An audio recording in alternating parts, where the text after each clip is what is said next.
A very good evening. Welcome to this live streaming from the digital platforms of the Tribune. I'm Rohit Bhan. We are discussing the big story from the line of actual control from eastern Ladakh, where the disengagement of the frontline troops, both the India and Chinese troops, that has been successfully completed insofar as the Pangong Lake area is concerned. Yesterday, the meeting was culminated and joint statement was issued by both sides. I'm joined by my senior colleague, Ajay Banerjee, who has been tracking these developments. Ajay, many thanks for joining us. First, tell us about something about the meeting. It was a marathon meeting. What happened at the meeting? Hi, Rohit. Rohit, see, what happens is this meeting started on Saturday around 10 a.m. and it ended on Sunday at 2 a.m., making it a 16-hour long meeting. It was conducted at Moldo on the Chinese side of the LAC. Our Corps Commander of the 14th Corps, Lieutenant General P.G.K. Menon, went and met his counterpart. This meeting was about to ratify the troop positions of both sides after the first round of disengagement. The first round of disengagement for our viewers was that both sides of the Pangong Tso Lake, the Pangong is the 135-kilometer wide glacial melt lake, were to withdraw their troops to a particular distance. Now, both the Corps commanders have said that this was done peacefully and it has been completed. The joint statement issued yesterday, that means Sunday evening, said that the process of the first phase of disengagement at the Pangong Tso Lake area has been completed. This is the most vital part. Now, this meeting also spoke about two little points. One was the next step of disengagement at Hot Springs and Gogra. The issue of Depsang was not discussed at the meeting. This must be clarified to your viewers. I have got it from the highest sources. Depsang did not figure in this meeting.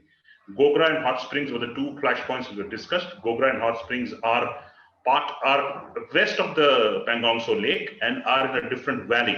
Now, we are talking of a terrain which is around 15,000 feet high, treeless, desert, and these 2 points are very critical. I must remind the viewers, in the past, in August, there was some kind of a pullback of the troops in those two areas to a few hundred meters behind. But both are within eye visual range of each other. They are not within. We should not say the same. The level of the troop buildup at Gogra and at Hot Springs is not same as it was at Pangong Tso. It is a tad less serious, but it is serious. The disengagement process was discussed. It will again be taken to the next meeting. That is what I learned from sources today. Also, Ajay, as far as the first phase of disengagement process is concerned, was the physical verification carried out by both the sides before arriving at this conclusion that everything has been stuck to their original whatever decision had been taken? Yes, see, the physical verification of both sides was carried out by three means. One was physical means of either side coming to the party, to the other side and seeing which troop party was where. The second was use of UAVs. Third was cameras and video recordings of all the places which were given to the commanders on both sides, who ratified that these two positions were before April 2020. And we are here. And as you know, the agreement, China was to pull back to Finger 8 on the north bank. Finger, to explain to our viewers, are the folds of the mountain which end at the north bank of the Pangong Tso Lake. Now, China has moved to east of the Finger 8, and we are at the base of Finger 4, that is called Finger 3, called the Dhan Singh Thapa post in the south bank, in the north bank. In the south bank, we have pulled down from the Kailash range, which is the Rinchen La and the Rizingla peaks, which overlook the Moldo garrison of China. And China has pulled back to its original positions where it was before this August 29th clash at the Kailash range. These positions have been verified and ratified that both the troops of both sides are back to the original positions. This was announced yesterday that it is done. Now come the second and third part, Rohit. That is what we are talking about, Rohit. Right. Okay. Also, Ajay, about Gogra and Hot Springs, what happened? I mean, what was discussed and what was the way forward? I mean, would this be, will continue to the next meeting? I mean, as far as the Gogra and Hot Springs, these two flashpoints are concerned. Yes, it will have to continue the next meeting. That is the official statement given out yesterday, that both sides have agreed that it will be a peaceful withdrawal in the western sector. Western sector is euphemism for the Ladakh, eastern Ladakh section of the Indian boundary with China is called the western sector in India-China terms. Now, both the sides have said it will be a peaceful withdrawal on both the sides. They have agreed for that. Now, the nitty-gritty that how far will you move back and what will be your troop positions is yet to be decided. It will go to the next meeting for Gogra and Hot Springs. But for Depsang, this will require further discussions further. That's what I learned, Rohit. Why is there a delay insofar as Depsang is concerned, Ajay? I mean, as you mentioned that Gogra and Hot Spring, there were discussions, but nothing on Depsang. Why the delays? This is not a delay, Rohit. See, let our viewers learn it on this. This is basically a diplomatic cat and mouse game, which India and China are playing with each other. It's very clear that you move a step, then move 2 steps back, then move 1 step further. Typical diplomacy in such negotiations, which are tough because public sentiment on both sides, on both the countries, have to be maintained. And as we learn from Western media reports that the social media unrest in China over this move, over a disengagement, has been great over their social media platform called Weibo. Our viewers may be reminded that the social media platforms like Twitter do not work in China.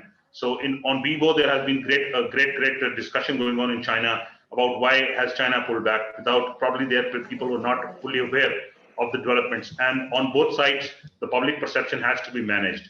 So possibly, I believe a kind of not a delay, but a kind of deliberate step taking, which will be measured and over the next few months. That's what's going to happen, Rohit.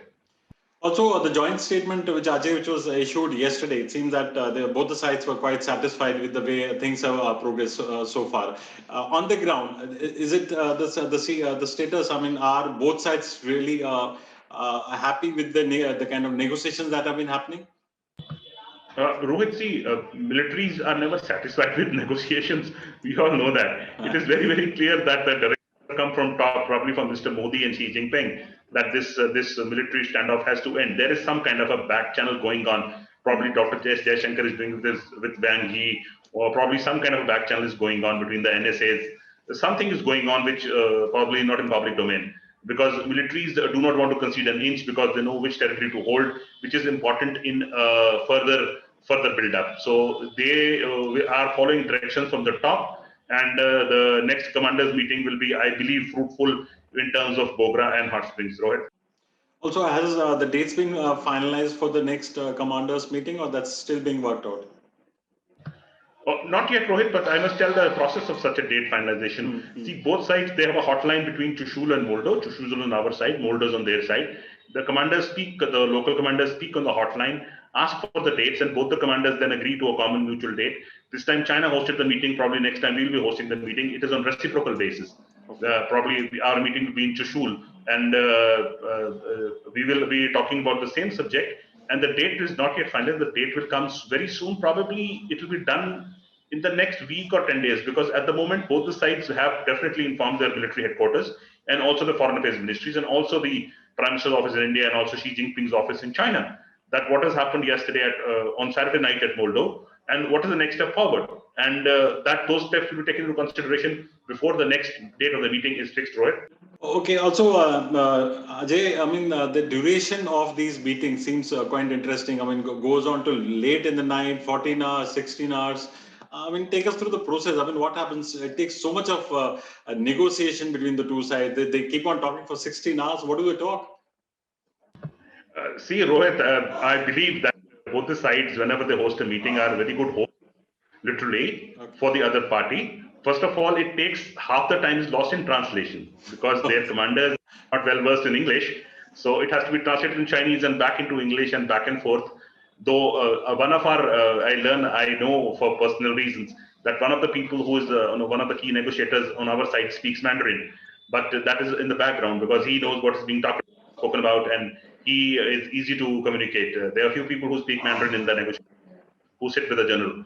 And naturally, it is so cold out there.